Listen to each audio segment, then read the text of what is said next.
pense qu'en futur, nous avons possibilité d'avoir une structure différente pour avoir Ryan et Diego sur le terrain. Et ben voilà, Paolo. Je pense que tu as compris comment nous parler en vrai, et que si jamais tu parviens à aligner ensemble Ryan Cherki et Thiago Almada en proposant quelque chose de créatif, et ben tu auras tous les Lyonnais avec toi.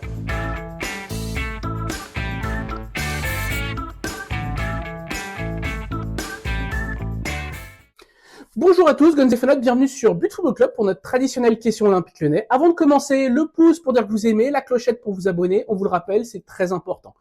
Alors cette semaine, autour de l'Olympique Lyonnais, on va revenir sur la belle victoire des Gaunes 4-0 face à Reims, mais surtout sur le bon match, l'excellente entrée en jeu de Thiago Almada et du coup son association avec Ryan Cherki. Alors est-ce qu'ils sont compatibles? Comment les utiliser dans le futur? Le coach, on l'a vu, lui il est tenté.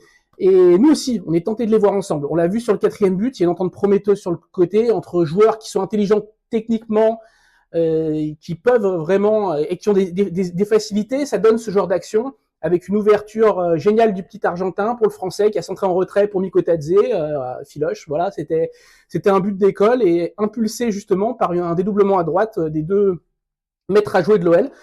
À savoir comment les aligner ensemble, il va d'abord prendre le temps, parce qu'aujourd'hui, Paulo Fonseca l'a dit, le plus important, c'est de conserver une structure qui fonctionne. Et aujourd'hui, le plus important, c'est de bien défendre, construire un bloc équipe qui avance et qui recule ensemble. Et c'est ce qu'il est en train de faire. Donc forcément, c'est pas compatible avec deux joueurs aussi créatifs, mais qui ont pas forcément une grande appétence à défendre. Ça tombe bien, parce que Thiago Almada, Mathieu Louis-Jean l'a dit, il lui faudra 2 ou 3 semaines pour être à son meilleur niveau encore. Donc ça passe après le match de Paris, ça laisse un petit peu de temps pour peaufiner les réglages, pour réfléchir à l'animation, à la manière de fonctionner.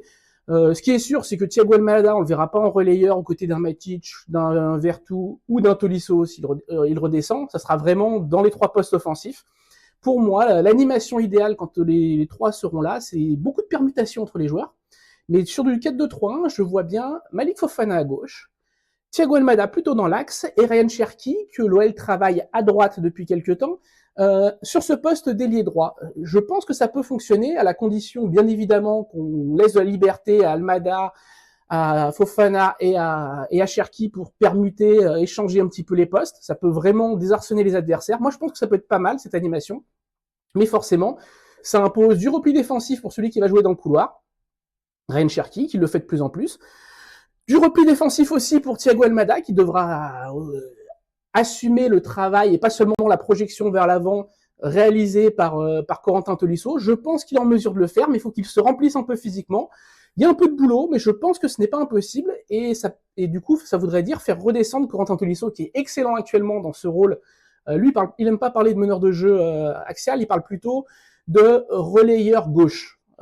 Dans le système de jeu, c'est comme ça qu'il l'a présenté. On peut être d'accord ou pas avec lui, mais en attendant, ça impose de faire redescendre Corentin Tolisso aux côtés d'un Matic ou d'un Tessman, mais pour moi, ça peut parfaitement fonctionner.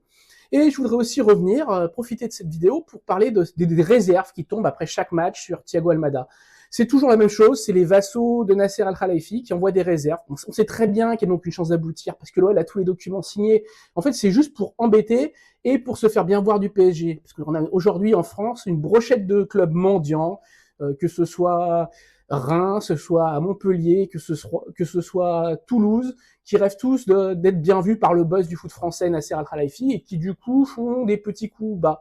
Alors cette réserve, c'est juste petit, c'est au niveau de ce Reims actuel qui, pour moi, est la pire équipe de 2025. Voilà, qui est proche de descendre. Honnêtement, quand tu fais passer Saint-Etienne, le Saint-Etienne d'Orléans pour le Barça, c'est vraiment que tu as un gros problème.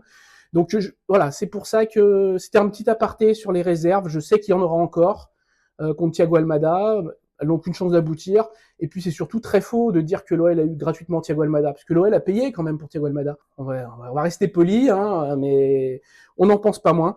Et puis voilà, de toute façon, ça va être le quotidien de Thiago Almada. Et on préfère quand même prendre des réserves pour des joueurs de cette qualité-là que pour un Paul Akwaku, on va pas se mentir. Donc on est content de l'avoir, on est content de le voir, on espère le voir longtemps, et surtout avec Ryan Cherki. C'est tout pour cette semaine. À la semaine prochaine pour une nouvelle question Olympique Lyonnais.